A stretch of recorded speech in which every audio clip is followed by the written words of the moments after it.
Mas, Dedinho, eu queria até te fazer uma pergunta, assim, bem a cunho da 41 mesmo. Você falou bastante aí sobre a forma e tudo, que a gente estrutura o fundo e assim por diante.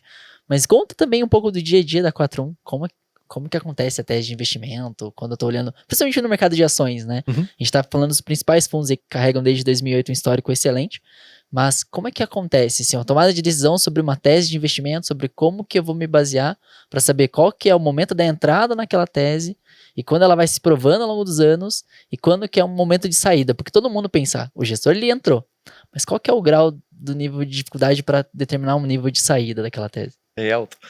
Mas o que é legal de entender, Leandro? Talvez o primeiro passo, assim, que não pode ser desprezado, é a gente tem que ter uma clareza tanto do que a gente quer, tá? Quanto qual que é o nosso universo de ativos que a gente vai observar. Não dá para olhar tudo, tá? Eu poderia falar, eu sou um gestor de ações globais. Amigo, é difícil. Dá, tem muita gente que tenta, mas é difícil. Você vai olhar centenas de milhares de empresas assim e achar que você vai comprar boas, né? Então, digamos, esse aqui é o primeiro dos primeiros passos.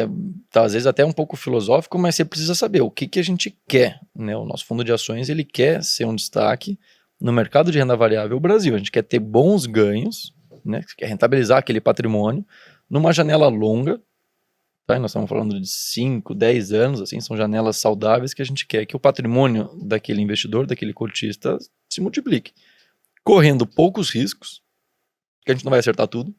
Então, se eu errar a mão, no sentido se eu comprei uma empresa que não era tão boa quanto eu esperava, ou qualquer evento catastrófico pode acontecer, e às vezes é uma aleatoriedade, e não deu certo aquela tese, ou a competição foi pior do que eu imaginava, a gente vai errar, vai acontecer coisas ruins lá. Quando elas acontecem, a gente não quer perder demais. Então, eu quero ter um controle disso, né? Que significa eu vou abrir mão de alguns retornos que parecem exorbitantes, porque às vezes é quando a empresa, sabe, está num cenário muito arriscado, a amplitude de possibilidades é muito grande. Se você fecha de volta o olho para as possíveis perdas e olha somente para os possíveis ganhos, você pode ser levado a acreditar que ela quer uma baita oportunidade. Porque você está olhando lá, posso ganhar. Mas você tem muito a perder também, se aquilo não se concretizar. Então a gente tenta entender que o nosso objetivo é no universo brasileiro, Brasil, tá? No caso do fundo Small Caps, por exemplo. No universo Brasil, a gente quer ganhos consistentes, com um risco controlado, e que superem uma média de mercado, tá? Que superem os nossos pares, sabe? Também não adianta nada se a bolsa subir 300 e o nosso fundo subir 200, eu falar que 200 é bom, né? Não é tão bom. Então eu quero ir melhor do que a média do mercado. Aí eu vou medir sempre pelos meus pares, eu olho para outros fundos de investimento, fundos de ações no Brasil, quero superá-los, e para o próprio Ibovespa, que é uma carteira teórica lá, que praticamente qualquer um vai lá, pega aquela metodologia e faz por conta própria, não tem muito esforço.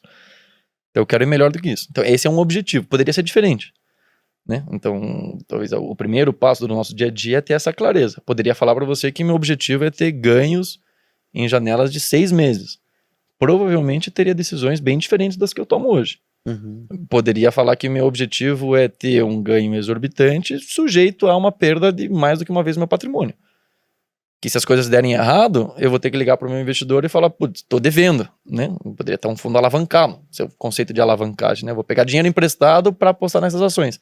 Se der certo, dá mais do que certo, porque eu deu certo mais do que uma vez o meu dinheiro. Pegou meu dinheiro mais o dinheiro emprestado. Mas se der errado, eu tenho que devolver ainda o dinheiro emprestado. Então eu acabo caindo num buraco.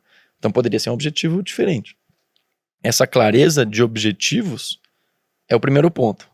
E aí você vai fazer isso no fundo, vai fazer isso na pessoa física também, né? O que eu mais vejo de erro é quando a pessoa confunde. Ela senta para fazer um trabalho e fala, vou montar uma carteira de investimentos de longo prazo.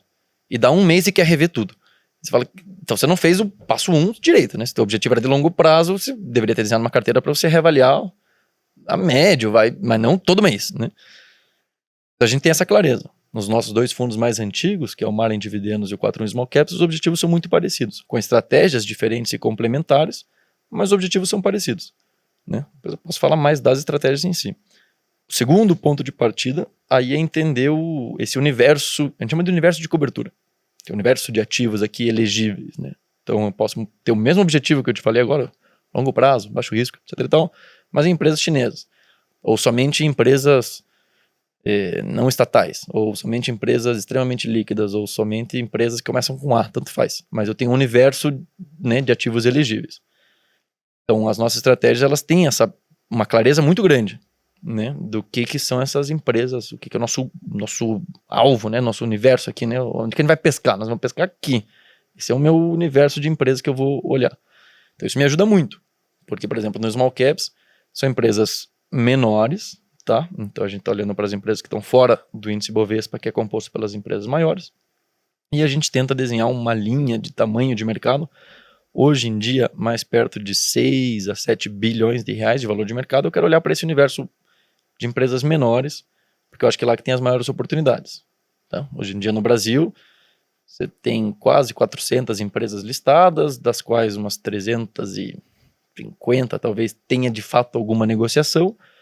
E a gente acaba vendo que do volume total que é negociado na bolsa, que são um volume relevante todo dia, né, que as pessoas estão transacionando, tem quase 80% desse volume direcionado para mais ou menos 20% das empresas, tá, que dá mais ou menos umas 70 empresas, 350 que negociam, tem 70 empresas que são muito grandes, e que tá todo mundo negociando, tá todo mundo comprando e vendendo. O volume, o grande, a atenção de todo mundo tá lá, né? Então, no nosso universo, nos small caps, vamos olhar para onde tem menos gente olhando. Me dá essa clareza. Tá aqui as empresas que compõem esse universo. No fundo de dividendos, por exemplo, eu quero olhar as empresas de qualidade, que a gente entende assim sendo empresas rentáveis, que têm negócios mais resilientes, empresas mais maduras, e que fazem pagamento de proventos. Então, começa por aí, né? Nosso dia a dia, o universo de cobertura e os grandes objetivos. Sabendo disso, aí a gente tem uma esteira, abrindo o jogo, né, como é que funciona lá na 41, né? Então a gente divide os analistas, tá? Então a gente tem um grupo, como eu comentei, todos somos 9, somos 2 gestores aqui, uma pessoa que olha para Venture Capital e outras analistas que estão separados por setores. E os analistas, eles vão tendo um universo, dentro desse universo de cobertura aqui, separados por setores, gera uma expertise, né? Então tem um analista que é fera em negócios imobiliários. Então tá mapeando todas as empresas de negócios imobiliários da bolsa aqui e sabe quais são as empresas que a gente quer investir. Outro que olha para educação, tem outro que olha para commodities, tem um que olha para setor regulado, como utilities, né, setor elétrico, saneamento. Separa eles em especialidades, né, grupos de especialidades. E esses analistas, eles são responsáveis, né, com a ajuda do gestor aqui, a tentar encontrar e analisar, de fato, destrinchar o que aquela empresa faz. Que é uma parte super legal do trabalho, inclusive, né, que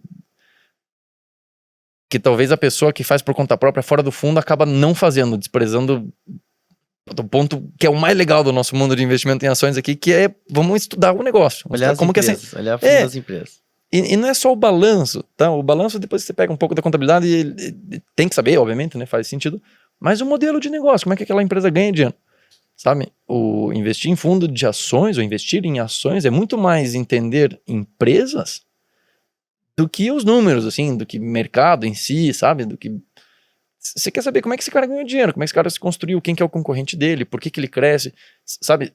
Qual que é o plano dele de expansão? Faz sentido ele expandir? Às vezes não faz sentido expandir, sabe? Não é sempre que crescer é bom. Se para você tem um negócio no qual você investiu R$1 bilhão e você está todo ano tendo um resultado, por exemplo, de 100 milhões, você tem lá 10% de resultado ao ano. Resultado não é, sabe? Tá, vale a pena colocar mais 1 bilhão nesse negócio? Provavelmente não. Provavelmente vale mais a pena procurar um outro negócio que você vai investir menos, mas que você vai ter um retorno de 20%, 30%. Então, o retorno sobre esse capital investido deveria ser maior em outro lugar. Então, a gente fica fazendo esse trabalho de analisar empresas, o que elas fazem da vida, e fala com bastante gente.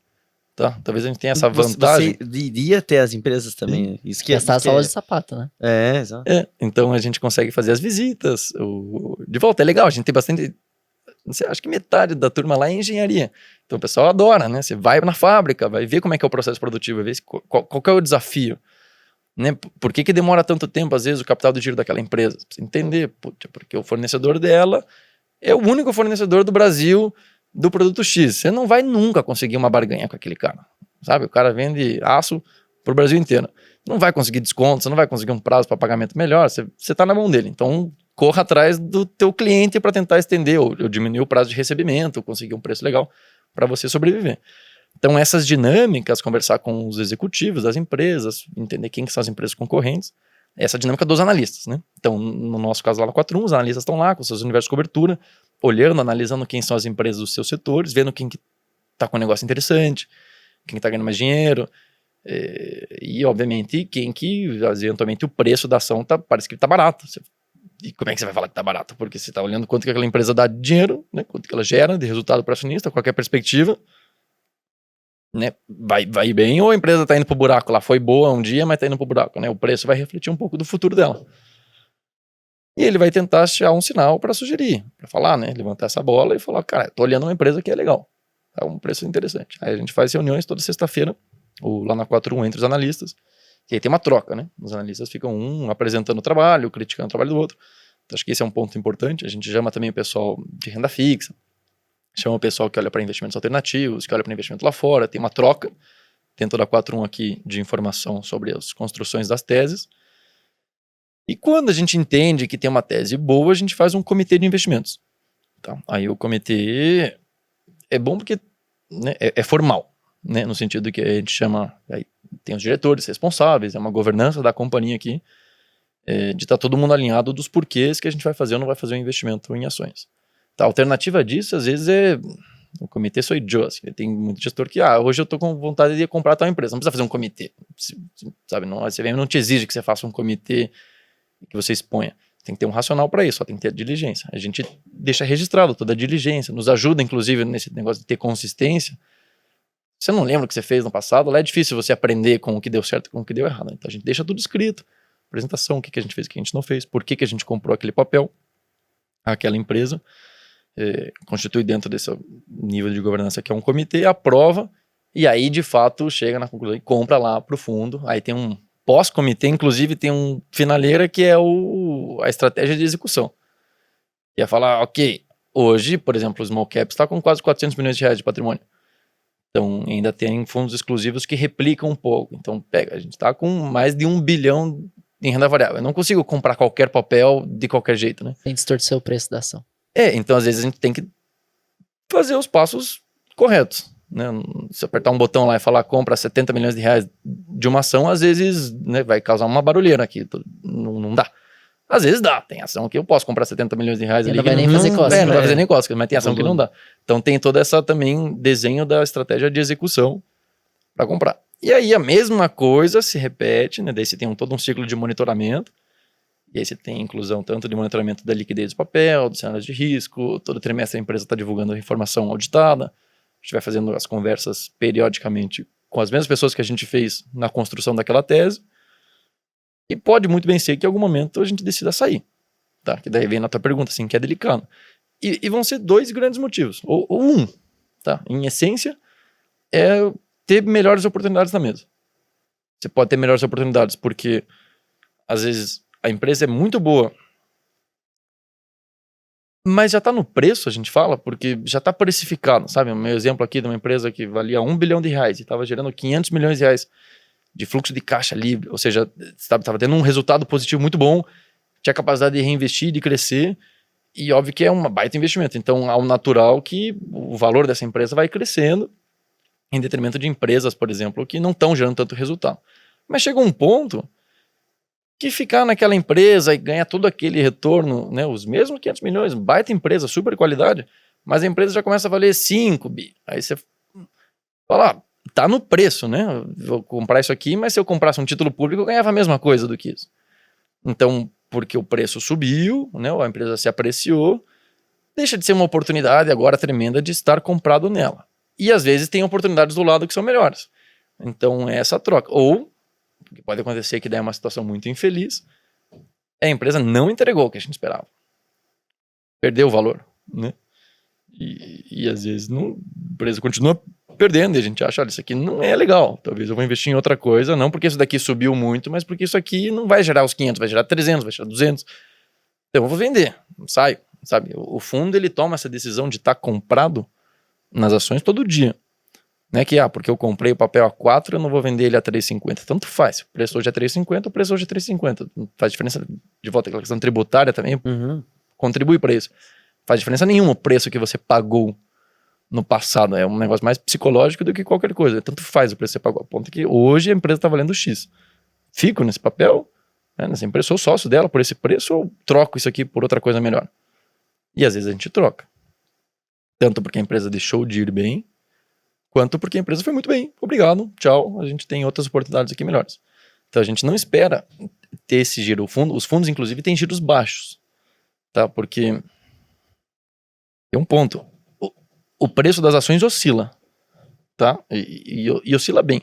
E não é que ele oscila porque tem um robô fazendo oscilar ou por qualquer motivo.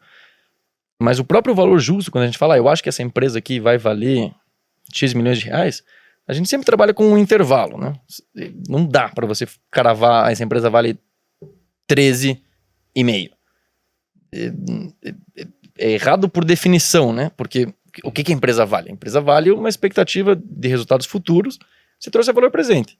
Tem um caminhão de incertezas nessa valor futuro trazido a valor presente, né? Você tem, quanto que a empresa vai gerar? Ninguém tem bola de cristal. E mesmo se você soubesse exatamente o resultado daquela empresa pelos próximos infinitos anos, você ainda tem uma incerteza a que taxa que você traz isso aqui é valor presente. Sabe, não tem uma matemática assim, você vai tirar, desvendar de um livro mágico aqui, a taxa de desconto que você deveria trazer isso aqui é isso. É o teu custo de oportunidade, o teu apetite a risco.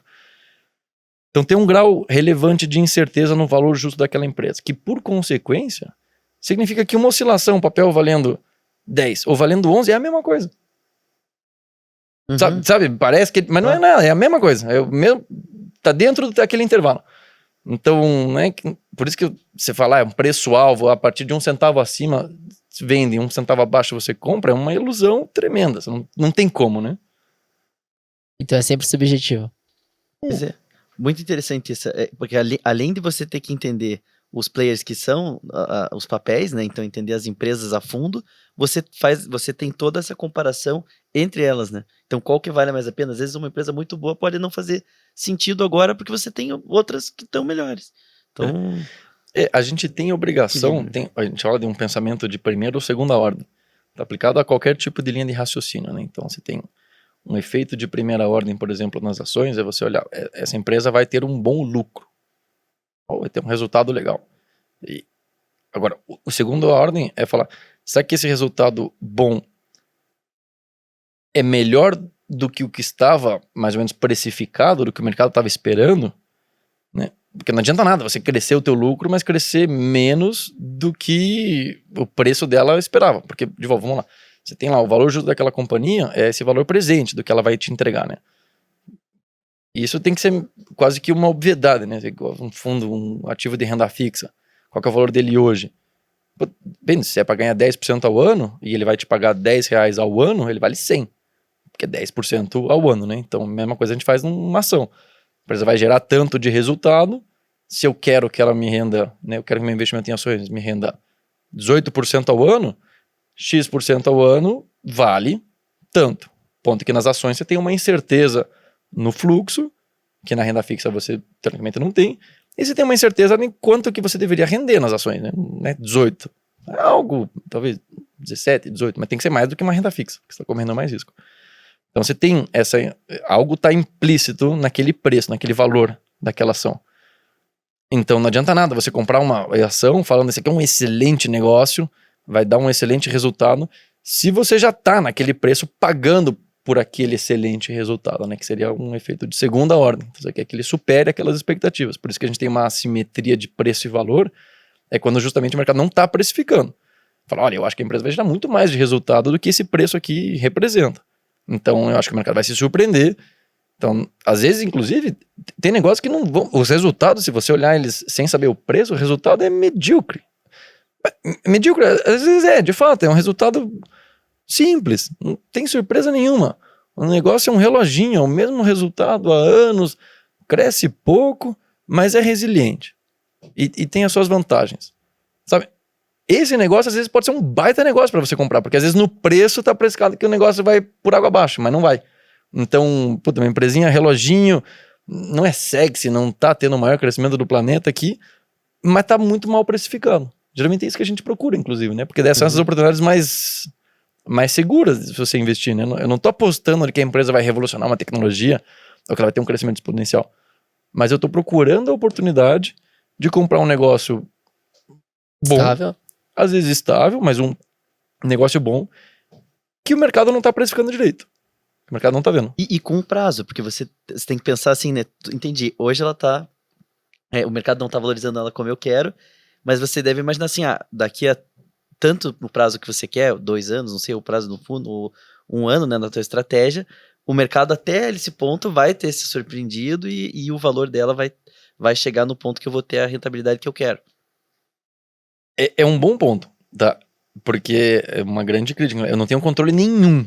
É difícil estar certo no momento errado. É difícil estar certo no momento errado. É uma boa. Anota aí. Eu não tenho controle nenhum, assim, quando que o mercado vai passar a precificar o que eu tô achando que é o justo. Às vezes a empresa continua entregando um resultado bom e o mercado continua precificando mal naquele negócio, por N motivos.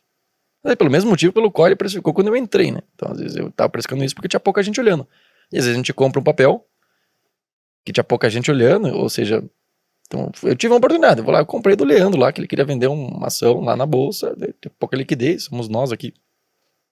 Montei aquela posição. Beleza, agora eu tô comprando. Sabe, não tem nada que eu possa fazer pro preço subir. O preço, em algum momento, as pessoas, né, o mercado vai perceber que aquilo lá é um bom investimento e a gente aposta nessa eficiência do mercado de capitais e, prestar atenção lá, olha, o papel tá surpreendendo, né? E aí vai vir mais gente, vai atrair atenção. Mas quando que isso acontece, eu não sei. A gente costuma chamar isso aqui de um evento catalisador, né? Da química mesmo, né? Você tem o catalisador você coloca um agente, você tem 2, sei lá, substâncias aqui que não tá fazendo nada, né? Mas você tem uma condição específica que faz com que a reação aconteça, né?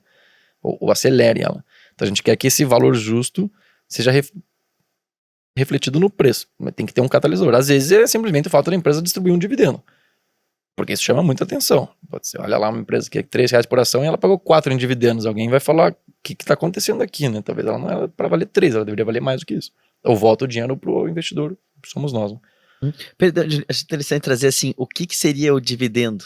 Acho interessante explicar assim. Boa, é o pagamento da companhia aos seus sócios, né? Então eu estou voltando o dinheiro para os meus investidores. É como se fosse, no limite aqui, o juro, né, que eu vou pagar para os meus acionistas.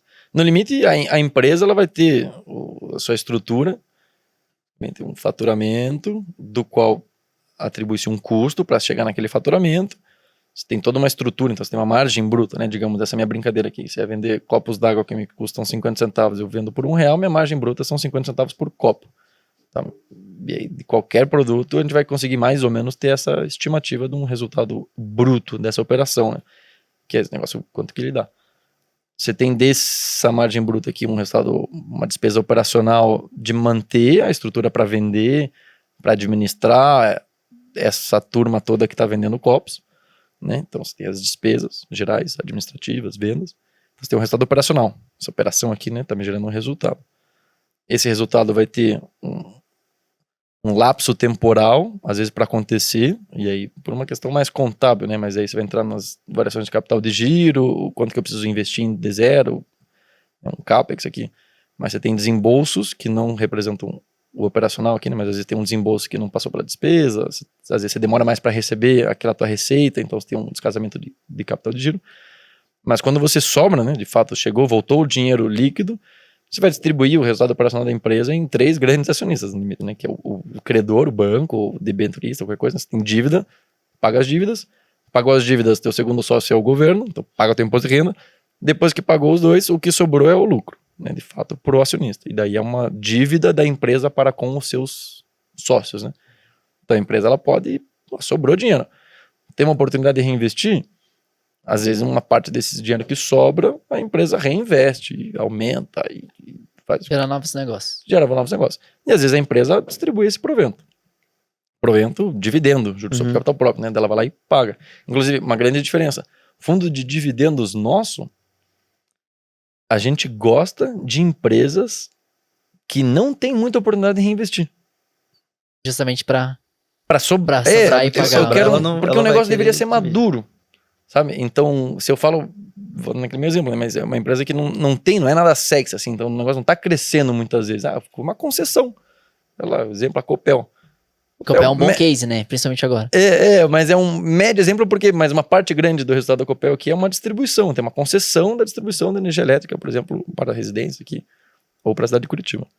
Então você tem exemplos de concessões e Cara, não tem muito onde você investir. Você tem tipo, uma previsão regulatória, melhora mas a eficiência dela, tal, mas ela não vai ter grandes Não projetos. vai disruptar o mercado dela do dia pra noite. não vai ficar fazendo grande pesquisa e desenvolvimento, sabe? Não tem aquele dispêndio daquele caixa. E aí ele acaba sobrando. Esse é um tipo de negócio maduro que a gente gosta num fundo de dividendos. E ele acaba pagando esse provento pro fundo. Né? No caso do small caps já é diferente. Eu gosto de empresas que têm uma oportunidade de reinvestimento para ela crescer. E no fundo de dividendos, como você falou, que o foco, né, é buscar receber esses dividendos quando eles entram para a soma do fundo. Como que ele só aumenta o bolo, né, ali Ele vai aumentar o patrimônio líquido? ele aumenta o patrimônio líquido do fundo? Ou ele é pago pro cotista? Nenhum nem outro. Pensa que o valor da minha companhia, né, se eu sou sócio daquela empresa, contabilmente tem o patrimônio líquido, né, que é o que sobrou dos ativos aqui, os passivos.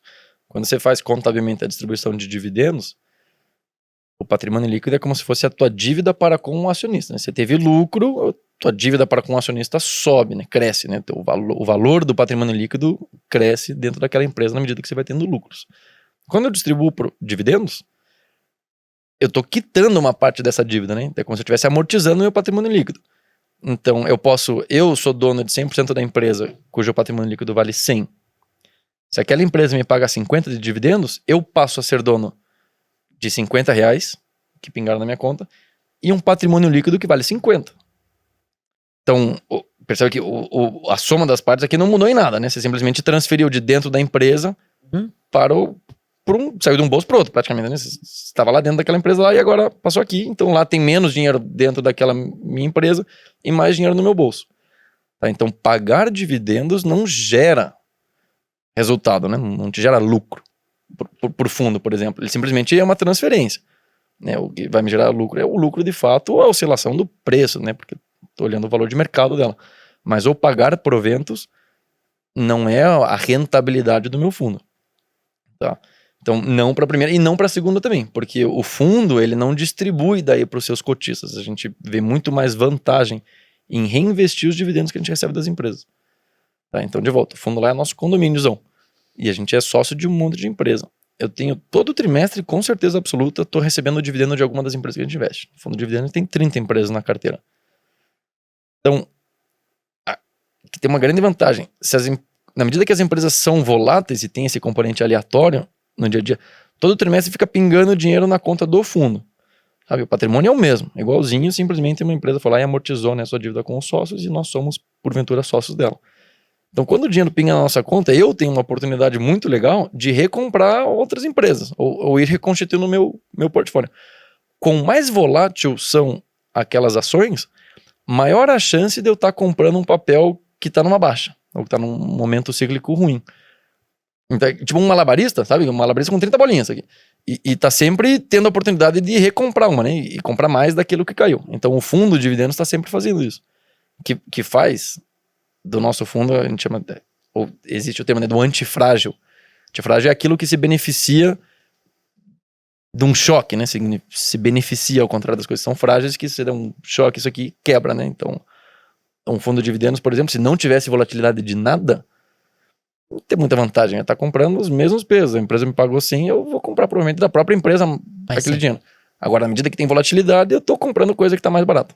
Então, eu não distribuo para o meu cotista e a gente recompra aqueles papéis. Legal. Boa. Uma boa explicação. Se você gostou desse vídeo, não esqueça de curtir, comentar e compartilhar esse vídeo com seus amigos próximos.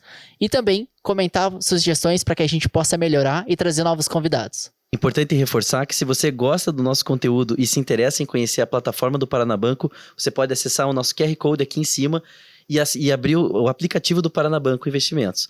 Lembre que é uma plataforma, muitas oportunidades.